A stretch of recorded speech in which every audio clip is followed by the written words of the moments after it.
Welcome back, everyone. Snapping around. Boys, Alex Ovechkin is now 3 goals away from breaking Wayne Gretzky's goal record. We talked about it earlier in the year.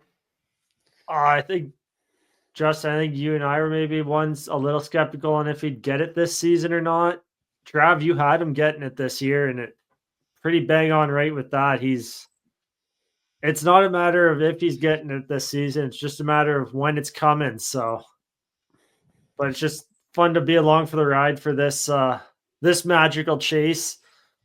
I guess right now maybe the big thing is he has 2 games here to try to either do it quicker than Gretzky or the same amount of games as Gretzky with 1487. So you guys just have any quick thoughts on the overall chase, like as is right now? Yeah, just built different. For him to come out and just get off to a real hot start. Led the league with 15 goals, I believe, when he went down with his broken leg. Misses 18 games, I think, was the number. Comes back, doesn't miss a beat, continues to light it up. He's going to hit 40 on his next one, which we all know he's going to get. And he's third in league scoring despite missing all that time with a broken leg. Like, just a different breed of a hockey player. It continues to impress me.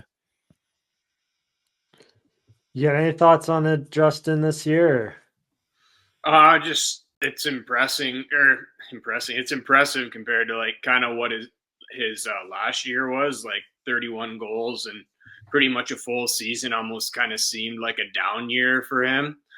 I think that probably led to a bit of our skepticism of him passing, the goal record this year. But just how he came out so hot this year and, has kind of continued it all year, like 39 goals in less than 60 games right now is what he's sitting at. So, like if he didn't get hurt this year, he'd probably be well past it with, kind of how well he's played and been able to find the back of the net. So, interesting to see or like to hear maybe what he did this off season, or if he did anything different this off season, or if last year was kind of just a bit of an anomaly. But he's looked just like a completely different player this year, and it's going to be exciting to keep tabs on their next few games because I think it is pretty much inevitable that he gets it done in the next 5 or 6 before the end of the year. They have Chicago tomorrow night, and it's not inconceivable that he scores a hat trick in that game. So, like, we could be talking about this as early as tomorrow night that he has the record, and he'd have it in one less game than Gretzky scored 894. So that'd be impressive. I think Trav, kind of said it, like he kind of like a big bounce back, just not slowing down much as he ages. Kind of got to give some credit to the Caps management reshaping this roster in the offseason. Like, they brought in Dubois, they brought in Chychrun, just showing that they are kind of willing to still be in the fight while Ovechkin's here. And now the whole roster's just kind of rallied around this goal chase of Ovechkin. Like, they've owned the Metropolitan the whole season. They've owned the Eastern Conference basically the whole season. They're just not slowing down because every guy in that room is working towards, they know what this goal means for Ovi and for the league and the Capitals and everything. They're all working towards one major goal, and that's getting Ovi this record.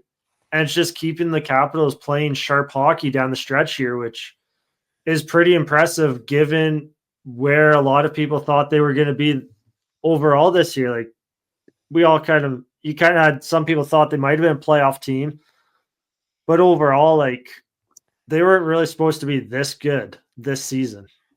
Might end up being the President's Trophy champions, and yet in my mind, probably has the best prospect pool in the league right now. That's a crazy stat for me. They got San Jose might want a word for prospect pool, but okay, yeah, but I mean, yeah, no, it's Washington is at least arguable. Yeah. Spencer Carberry's got to be an absolute unanimous in my mind vote for the Jack Adams this year. I don't see how anybody else even sniffs him. Dean Evanson, if Columbus is able to claim a wild card spot, I think it a lot more close. I think he gets the nomination, but yeah. I don't think he stands up to what Carberry's had that team accomplish this year. No, but in my opinion, but anyhow. No. Something I wanted to ask you guys too, just a fun little note on Ovechkin. Obviously, this is going to be, when he breaks the record here, this is going to be a milestone moment in his career, one of the big ones that everybody's going to remember. I just wanted to kind of ask you guys, sort of reviewing his whole career thus far, what's a Ovi moment for you guys that maybe stands out as number one? Probably what most people might call the goal of NHL history, with his on the back, like just turn around against Arizona there, or Phoenix, whatever the fuck they were called back then. Like, I don't know if anyone's ever going to top that goal ever. So, yeah, that's a tough one to beat. Yeah, I don't know. Like, it's kind of like a split one, but I just remember watching the playoff game. Like, I think it was like him and Crosby's first series, and they both had. It was like, I think it was the first game too, and they both got Hatties. Like, was pretty wild. Like, I just always kind of remember watching that game. If it's for something off ice, it might be his hole in one at golf. Yeah. Grabs the banjo or something, just starts going, Tiger, oh, Tiger. Yeah, when he could barely speak English. Oh, yeah. That was so funny, though. I think for me, I just started kind of thinking about this question the other night. For me, one moment that I go back and watch it on YouTube from time to time, I don't know, it just brings a smile to my face, is the 2010 Olympics, when he absolutely lit up Jaromir Jagr right at center ice in front of the whole world. A top 5 for sure, maybe a top 3 hit all time for me. Not to mention they went down and scored moments later, just to cap off that moment. But just the echoing sound of that hit throughout that arena.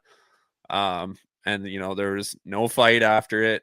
Even Jagr acknowledged that he got his shit rocked there. That for me is a standout Ovi moment amongst probably both those ones that you guys mentioned. Like, honorable mention is an off ice one that kind of relates to on ice. Ovi with the Stanley Cup in the Las Vegas Fountain. I forgot about that. Just that picture alone. Fuck, that guy went on like a 3-month bender after they won. Oh, yeah. He did not care at all about next season or what he had to do after that. But, I mean, he had to, though, the amount of times that people, kind of questioned him and that team that they could ever win. And, they finally proved that they could. Yeah. But one quick thing here with the Ovi and Gretzky Chase, kind of an underwritten story among the whole season, like because of Ovi chasing the goal record.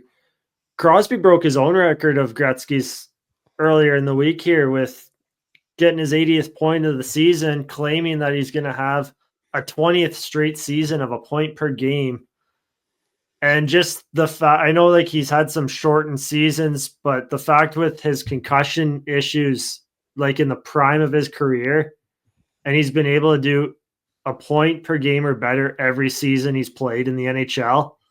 is just incredible. Like, you got to shout that out. It's not as high profile as this goal chase, but that's still pretty special.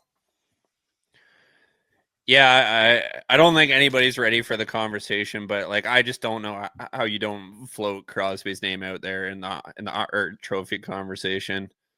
Another point per game season.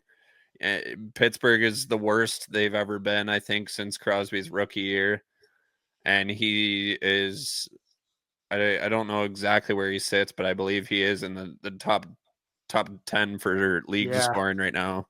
I think he's around the 8-9 area, but just underrated, and nobody's gonna bat an eye towards it because I think of the season that Pittsburgh's having. But in my mind, I think he's up there. I'm not saying he's my favorite, but I do think he's up there. No, that's fair. I think it's an arguable opinion that he should kind of be in the consideration of maybe the greatest player to ever play hockey.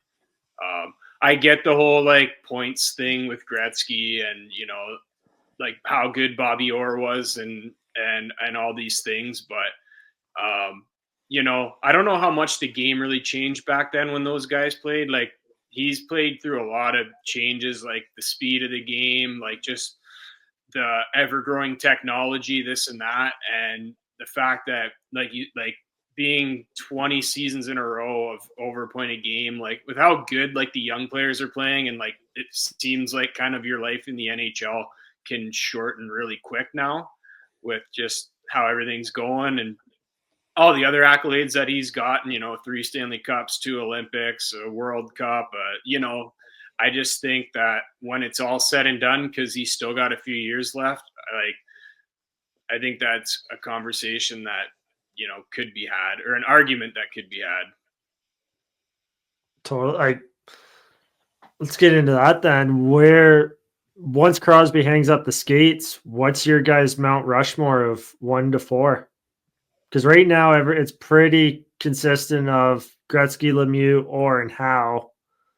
Yager kind of flips in at some of those at times, but like Crosby has to be on there. Crosby, Gretzky, and Lemieux are locks. I would say,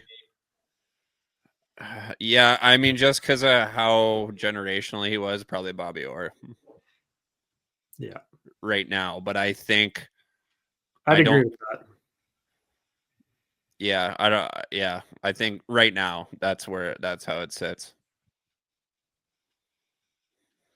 It's tough to argue. It's tough to take one of those 4 off of it, but I think when it's all said and done, like Crosby probably does shove one of them off, and like I don't know, I don't really see how you get rid of Gretzky or Orr. So, I mean, Lemieux's great. He obviously had a rough time staying healthy throughout a lot of his career. A lot of that obviously not hockey related at all, but and then how like Gretzky and them always say that he's the greatest. So it's like, you know, regardless of like how much you take that in consideration, but I think he's probably right now for me like 3 behind those 2 right now before he even retires. Yep. Yeah, I mean, like the injury issue with limited games played applies to Bobby Orr too. Like he only played 10 seasons, if that. Yeah, because his knees gave out. Like him and Lemieux are probably the 2 careers most robbed, and Mike Bossy even can be thrown in there in terms of like world-class star players that just who knows what types of numbers they would have put up if they were 100% healthy through most of it.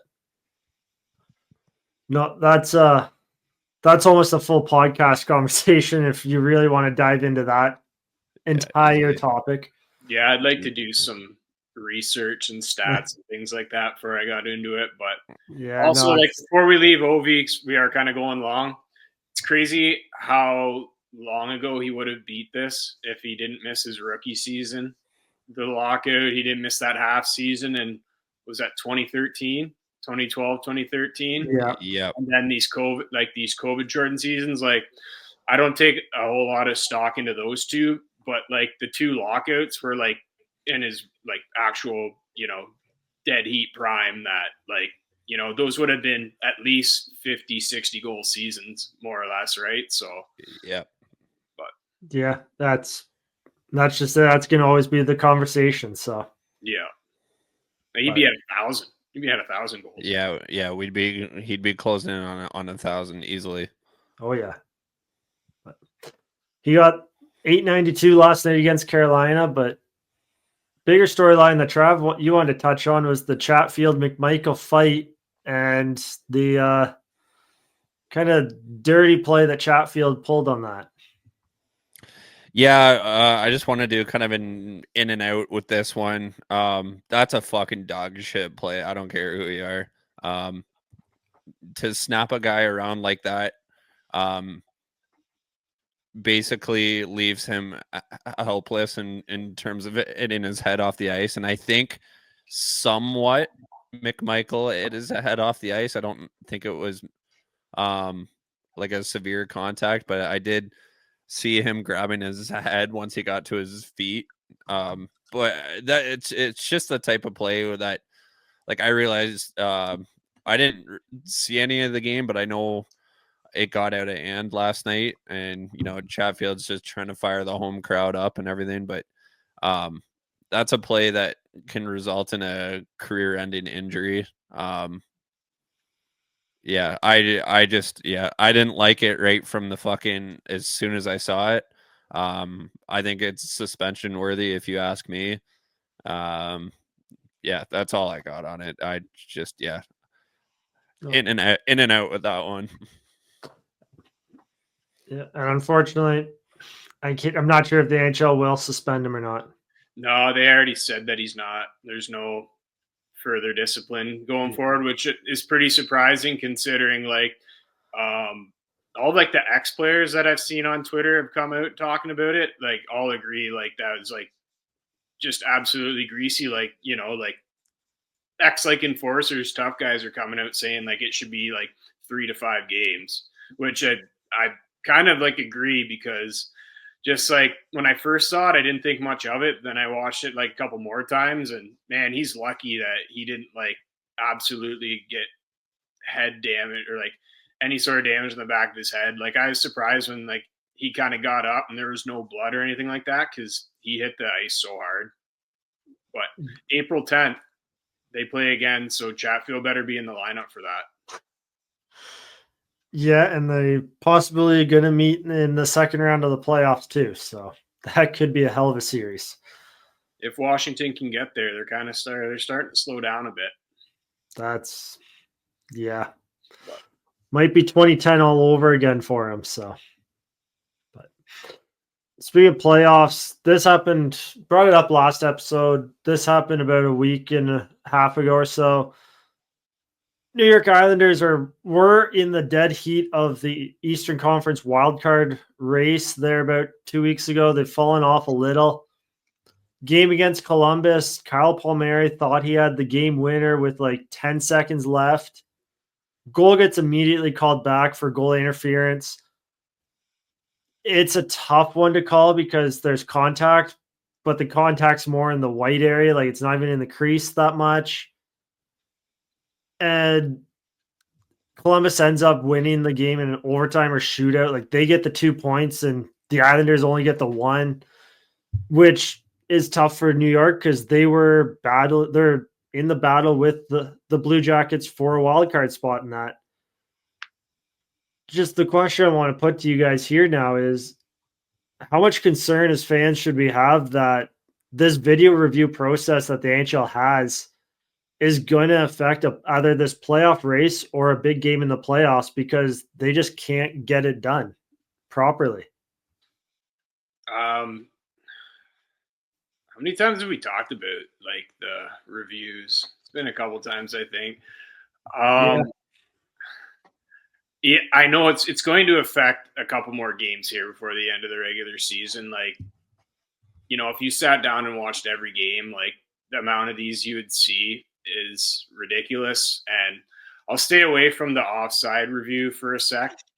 But the goaltending, like, everyone knows what an offside is. So, like, I don't know, like, you can't really get that wrong, but there's another discussion to be had there. The problem with the goaltender interference, and we've said it, I think, a few times, so, like, take a drink every time we talk about it, but there's no real rule book on what is not goaltender interference. I don't know how many games I've watched this year where I've probably seen the exact same play, mirrored, and they're both different calls. Whether that's someone getting pushed into the goalie, whether that's a guy skating in, touching the goalie resets, has time, and the goal still doesn't count. I don't know, like, why the referees need to call Toronto or to get another, like, view on this.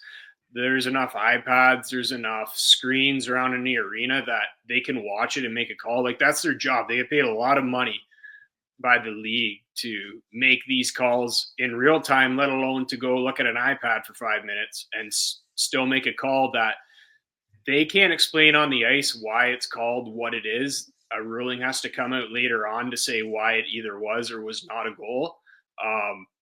It's ridiculous at this point. I feel like the review and the amount of technology we have to slow things down really, for me as a fan, kind of takes away from kind of what hockey should be, and that is the refs making the call, Stan being like, this is what it is, and then whether it's right or it's wrong, it's always going to be up for discussion. But the replays that take forever, and they just kind of takes away from any momentum that's been going on in the game, let alone with, like, the horrible calls that come from it sometimes.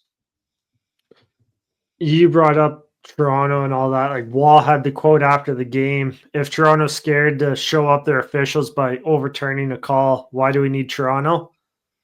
I kind of agree, like him and you there, Justin. It's for goalie interference, like you said, it should be black and white. It's so fucking gray, it's annoying right now. And yeah, it's one where give the refs 1 or 2 minutes to look at it on the iPad. They don't need 5,000 different angles and, like, to break goalie interference down to the pixels. Just give them 1 to 2 minutes. Have an iPad that can slow it down to half speed if they need. And if you can't make a call on whether the player interfered with the goalie's ability to make a save or if the contact was in the crease or not or anything, then call on the ice stands. Like, I'll give the ref credit. He was adamant right away that it was no goal. Like, it wasn't one of those just play dead, he didn't make a call. It was right away he said goal interference, and they went to the tablets to see if there wasn't any. So that's one thing I'll give that ref credit. I forget who it was, but I'd rather see the refs be adamant one way or the other of goal or no goal rather than just blow the play dead and go straight to Toronto trying to figure out what the call is. Yeah, I don't have a lot of thoughts on it, but I mean, like, and both of you guys have said it. I think the biggest thing for me is the delay of the game. That's the point it's gotten to. It wasn't this bad when they first brought it in. And I mean, I get why they brought it in. Like, at that given time, it seemed like the NHL needed to step towards the technology they had available to them to get, I guess, per se 100% accuracy of the game. But I think as a fan, there's nothing worse than watching a high intensity, wide open back and forth kind of hockey game that then gets nullified by a long offside review or a long goaltending interference review. I think actually some of the worst of it was at the World Juniors this year with, like, them reviewing every single hit. I thought that was ridiculous because it was never a short one. None of those were ever short. I just think it's taken away from the the I guess the purity of the game, the flow, that's, you know, I guess we've kind of grown to love a little bit. You know, just one shift after another, kind of, you know, just keeping that momentum going now. And now you're just kind of like, and I'm not trying to knock on football, but like it is kind of like football in a way, where like, you know, there's a bunch of standing around, you know, time between the video reviews. I guess that's my biggest sin with it. I've said it before. I'm pretty sure we've said it on this pod before that there needs to be a time limit on reviews. And you both kind of, Justin, you guys said you didn't even want to touch offsides. To me, the NHL, and really there's enough technology out there, they shouldn't even have to review offside. You should be able to have the technology implemented, a chip in the puck or something in the blue line where an off-ice official can track it. And it basically, he's watching the game on an iPad, almost like the NHL Edge score graphics there, where you just see the little dots. He's watching something like that, and if the puck is offside, his iPad lights up saying offside. If the ref didn't call it, then he calls down to the timekeeper. They hit the horn, play dies. There's nothing, like within 10 seconds, there's no chance of any goal or anything like that. Like, why? Like, this technology exists so easily. Tennis has something similar to it in terms of a VR, ball in, ball out. Football is going to it this year. They're going to get rid of the chains basically for the yardages that you're basically, if the ball's over the line, there's a chip that's going to tell them. Like, that's why the NHL has to start implementing the technology we have at hand to eliminate these reviews, not lengthen these reviews because they have all these angles. The thing that irks me the most about offsides is not only the length that it takes sometimes, but they're trying to make it actually perfect when there's like maybe like a millimeter difference, where like that does not affect the play at all. Like, so what if he's like a fucking, even like an inch offside? Like, if you have to waste 10 minutes to figure that out, it's close enough. Like, again, with like the refs, the linesmen, they make a lot of money. Like, they get, that's what they're there for. And a lot of the times they make the call pretty good. Like, the fact that some people in Toronto have to look at it for 5 to 10 minutes to figure out if they're right or wrong, I think is just kind of ridiculous. And to me, not really needed. Like, sure, if there's like a ridiculous, like wide offside that they just miss, like you said, there should be a technology that beeps them right away. But if they can't even see it within a minute or two reviewing it, then it should just be call in the ice stands, let's go. That goes back to them blowing up the pixels. Like, that's what the offsides are. They're literally taking it down to the pixel of the screen and finding that space where the player's offside. And like Trav, like you guys both said, actually, like, it's the spirit of the game and the integrity of the game is just being called into question with all this review. Like, and just again, to the technology part, like, last on this for me, we shouldn't really even need to review offsides or was the puck in or out, like, was it a good goal or not, because if the puck crossed the line, because again, same technology, there's a chip in it. If it goes over that line, it's a goal. If not, keep playing. Really, the most reviews that should come are from, was the puck hit with a high stick? Was the puck accidentally hit with a hand pass prior, like 5 seconds before the goal was scored or something like that?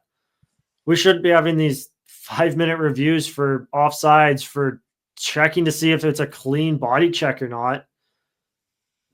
We have to just get back to, okay, the refs are human. This game's fast, and there's going to be human error in every call. Yeah, just kind of a way it goes sort of deals sometimes. Like, yeah, I recall growing up and Watching games that, you might see a definite error, but it is what it is. And, if it goes against the team you're rooting for, you just kind of hope that they get back on their horse and just kind of get back at it. It's unfortunate, but I think at this point, the thought of that sits better with me than watching a 10-minute long review. And it's not like refs don't rewatch games. Like they'd see that, oh fuck, I messed up this call. Like maybe next game I'm doing of that team's, like I might let a borderline thing slide here or there. Like, I mean, refs have been caught on the hot mic that they manage the game in terms of making sure penalties are fairly even at times. So they're back in the day, they were pretty good. Like, oh, I missed this one, but next game, like borderline, yeah, it's going to go their way. We don't need to be perfect every single time here. So I don't got much more reviews unless you guys have anything more to add. No, I've kind of said my piece. Like, to be honest with you, if I had to choose one way or the other, I'd say just like, if you had to pick one, if you had to pick to have them or not, I'd just say get rid of them and just let the refs and linesmen call. But we're obviously never getting back to that. So I just wish they could improve it with some of those ideas, but that's all I got. Yeah. But again, it affected the Eastern playoff race, which is still just fucking going on. I mean, Montreal currently sits in that second wildcard spot, but like Justin as a visitor. Marv, yeah, won't leave me alone. Oh yeah. But yeah, like I don't know. The NHL at times just seems to get in its own way of ruining what is a great product. The NHL season has been as predictable as a puck rolling on its edge. No one knows where it's going. But that just means there's time for your favorite team to figure things out, and games left for you to get in on the action at DraftKings Sportsbook, an official sportsbook betting partner of the NHL. It's super easy for first-timers to get started. Try betting on something simple like picking a team to win. Go to DraftKings Sportsbook app, select your team, and place your first bet. And if you're new to DraftKings, listen up. New customers bet $5 to get $150 in bonus bets instantly. Download the DraftKings Sportsbook app now and use code THPN. That's code THPN for new customers to get $150 in bonus bets instantly when they bet just $5. Only on DraftKings. The crown is yours. Gambling problem? Call 1-800-GAMBLER. In New York, call 877-8-HOPE-NY or text HOPE-NY 467-369. In Connecticut, help is available for problem gambling. Call 888-789-7777 or visit ccpg.org. Please play responsibly. On behalf of Boot Hill Casino and Resort in Kansas, 21 and over. Age and eligibility varies by jurisdiction. Void in Ontario. Bonus bets expire 168 hours after issuance. For additional terms and responsible gaming resources, see dkng.co/ice. Let's jump in. Justin, you kind of brought up in our group chat.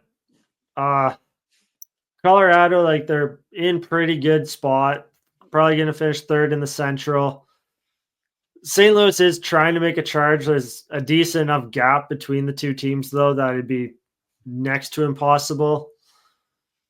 Maybe one concerning thing that's come up with the Avalanche in the last few games is starting to see some leaky play after they get leads going here. They blew a 2-0 lead to Calgary the other night.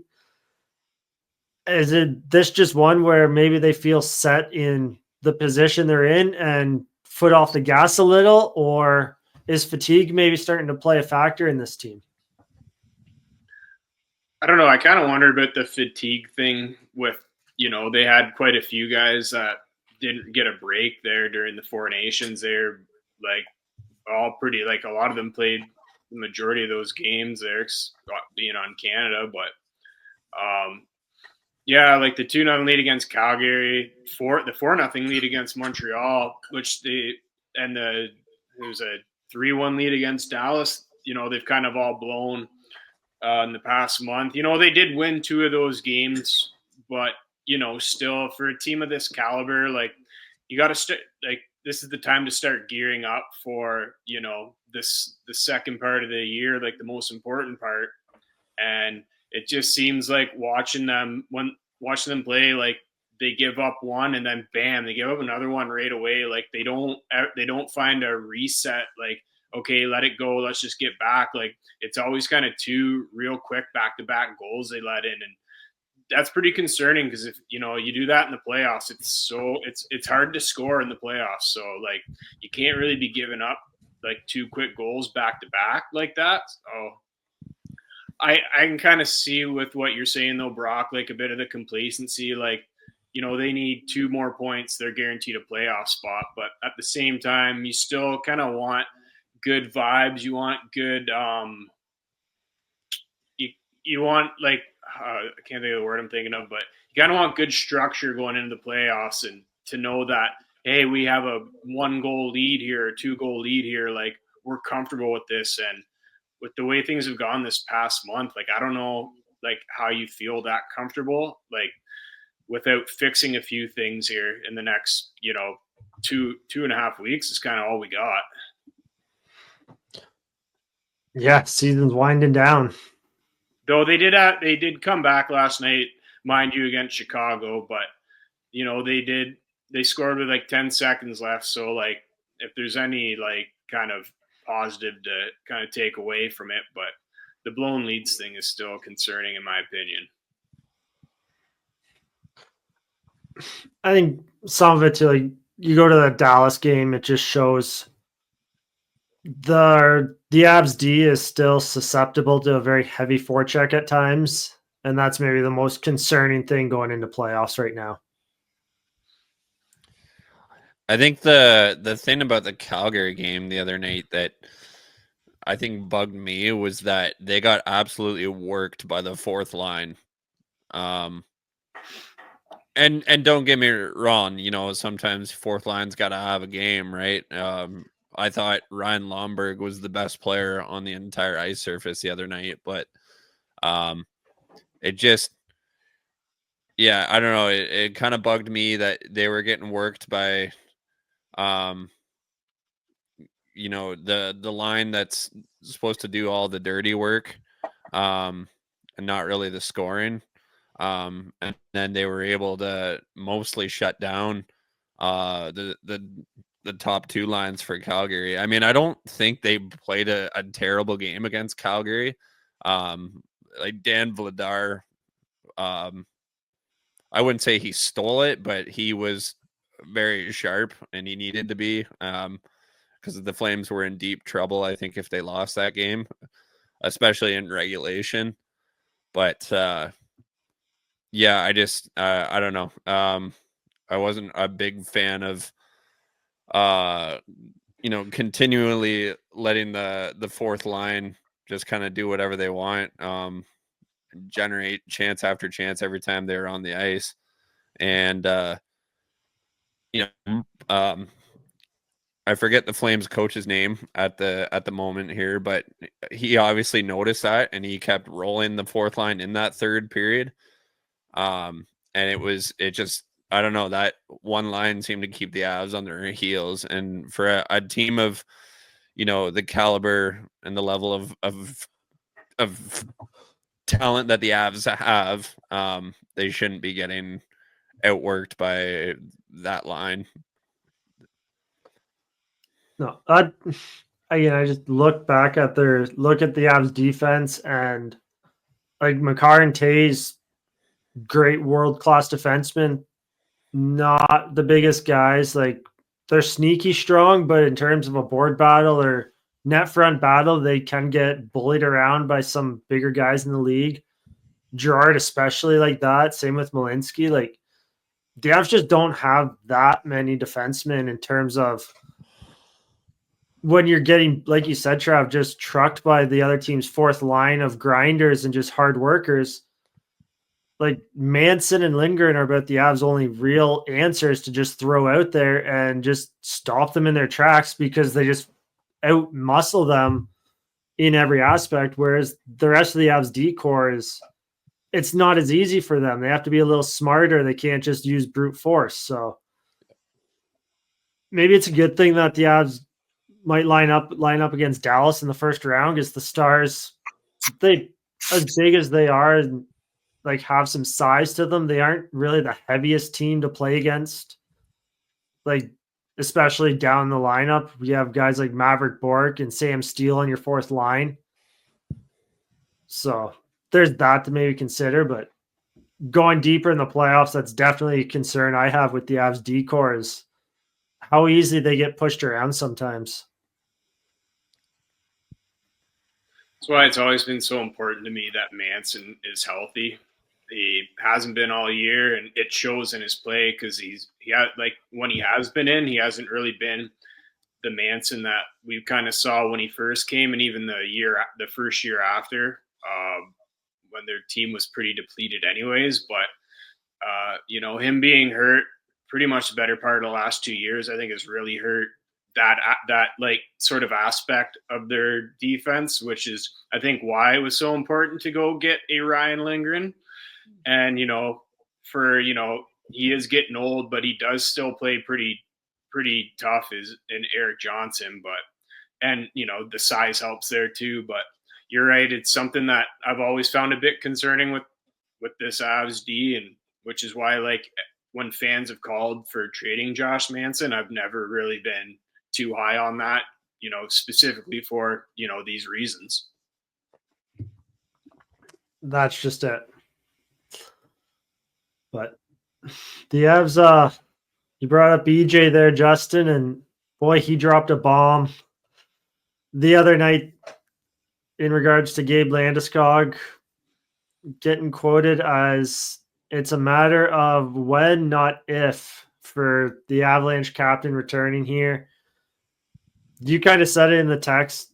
This is the most positive news that anyone has ever said publicly out of the Avs organization regarding Gabe Landeskog, essentially. Like, Johnson essentially said Landeskog's returning in some form this season to play. We touched on it. Was it last pod there? Like, what's it going to be? Hearing this news, like, does this just inflate that confidence that he's coming back even more? And like, it might be more than actually just a 5 minutes of one game and then he has to call it. Yeah. I don't know. I don't want to sound like a negative Nancy on this. Like, it did excite me. Where my mind went when I first heard that was those are the exact words that Gabe said last offseason. Obviously, I, as much as anybody, want to see Gabe come back, and it sure looks like he's going to, but it's just, I don't know. When I heard EJ say that, and there was a part of me that got excited, but it was like, it's not a matter of if, but when, was, I think, like word for word what Gabe said last offseason. And it's just kind of like, I don't know, my mind started going back on the maybe kind of hopeful train, but like, I don't know, it seems like a long shot too. But so I don't know. I think he is going to come back. It's just I don't know, I've heard that line before, so that, I guess that's just kind of where my mind sort of went when I heard that quote. I just feel like there's now been video of Landeskog taking contact at practice, which I kind of said in our last pod, like, that's the key next step. When he can handle contact at practice, that's when I start feeling more reassured that he's coming back for sure. So yeah, like I agree with what Trav said. For, I would say, most of this season, I've kind of been in the same mindset as him. Like, I need to see a lot more than, just like the words of him saying that I'll be back. But the only reason I feel it's different now is kind of just what you were saying, Brock. Like, he's been skating consistently with the team, like almost like pretty much every day. And again, the taking contact, he's doing special teams work with like the main guys. Like, that's the only reason that I feel a lot more confident and just kind of different about a return. Like, I would like to kind of see it before the postseason, but there's way too many other obstacles they have to get around. The cap, all those sorts of things. But if he's there like game one, like it's going to be pretty wild, like a wild scene for all Avs fans, kind of waiting for this moment since game 6 and 22. Yep, since he was carrying Lord Stanley around the ice. So like you said, until it happens, everyone's kind of sitting here with a bated breath of, is it actually going to happen or not? But at this point, it seems 99% certain that he is going to at least attempt to come back in a game at some point. So we'll see what that looks like down the road here. But I don't have much more else here. Do you guys have anything more you want to – anything quick you guys want to touch on or no? The West is set pretty much, boys. I saw some odds that didn't look too favorable to Calgary and Vancouver. Well, Vancouver got dumped by Seattle last night. I think there goes their playoff chances. Get those words out. Yeah, Vancouver's. I mean, Vancouver's 8 back and Calgary's 7 back. That's this late into the season. Calgary's got 2 games in hand. That's the only thing that's lying in their favor right now. I think Vancouver's done after last night's loss, but I think Calgary does have a sliver of hope, but they got to play their cards right. They basically need to sweep. They can maybe go twice to overtime, I think I saw. And lose in overtime. Yeah. To make it. Oh, I did do some research before, if you don't have to go. I did some research when we were talking about back-to-backs in our group chat. Oh, yeah. And Trav said he didn't think there would be enough time within the season. So I looked it up. It was about 192 or 194 days from the start of the NHL to the end of the NHL, which basically only gives you less than 2.5 days off if you play 82 games. So he is kind of right, because it's pretty hard to have games consistently every other day. Yeah, especially with the Olympics and World Cup coming into effect here too, halfway through the seasons. And I didn't take that week and a half into effect either. So that's even, 187 days. So yeah, you're looking at about just over 2 days off if you wanted to not do that. So yeah, pretty impossible to not have back-to-backs, but maybe they could, lower them down. Because I don't even know if teams play the same amount of back-to-backs as everybody else. I don't think there's I really think there's a reasoning behind it, other than probably arena availabilities. But yeah, I don't know. I'm just not a fan of the back-to-backs at all. They could probably lower the schedule. I don't know about back-to-backs, but just kind of adding to your point of consistency there. I remember hearing the number at one point earlier in the season, but the Bruins have played a shitload of matinees this year. I think it was 18 or 19 games were matinees for the Bruins this year. I know damn well that is not even throughout the board. No. And I mean, at the end of the day, does it make a huge difference? No, but it's just something to throw out there. Yeah. Go to the back-to-backs for me. Should the NHL almost kind of switch to, since you said, Justin, they have to have back-to-backs just to make the scheduling kind of work with everything and all that? should the AHL maybe look to just move to more kind of what the AHL does or what baseball does even? If you're scheduling a back-to-back, just have the teams play literally the same. Like, so Colorado was in Chicago last night. They're in Columbus tonight. This, for anyone that doesn't know context, this is where all our discussion of this came up in our group chat. Colorado's plane got delayed leaving Chicago, didn't leave till like sometime this morning to get to Columbus. So when weather affects travel, like it's so hard to predict that and everything else for a back-to-back situation. Really, Colorado and Chicago should have just played another game tonight if you're putting a back-to-back in the schedule. Like, and another thing, like do that with divisions, with teams in their own division, like have those back-to-backs like that, set like that. And that's probably how you build rivalries. Have teams play back-to-back, like literally instead of a home, like it's home and home or right back-to-back. Just don't give them 10 games between when they play each other. I was just going to say that would be a great way to, they want to pump this division rival stuff up with the playoff format that really nobody seems to like. Do it that way because that's 7 back-to-backs you could have.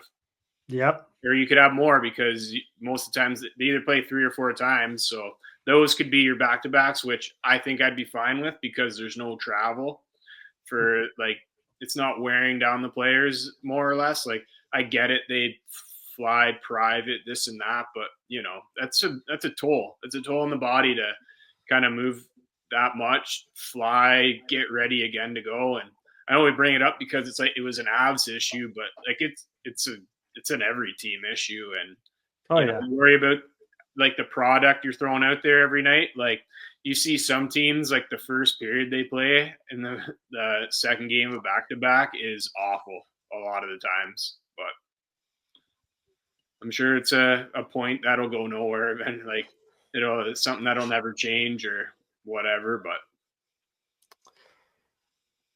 no, the only way it'll change is till something major comes of it. So that's when the league will finally step in. Yeah. All right. You guys don't have anything else? We'll wrap the show here. So thanks for tuning in, everyone. Make sure to hit subscribe, hit like, give us 5-star ratings on Apple and Spotify, and catch you all next week. Playoffs are really ramping up here, and the storylines, especially in the East, are just flowing out with this race. So, and Ovi could be the champ by next time we record. And yeah, we could have a new goal record champ. So catch everyone next week. Thanks for tuning in to Snapping Around.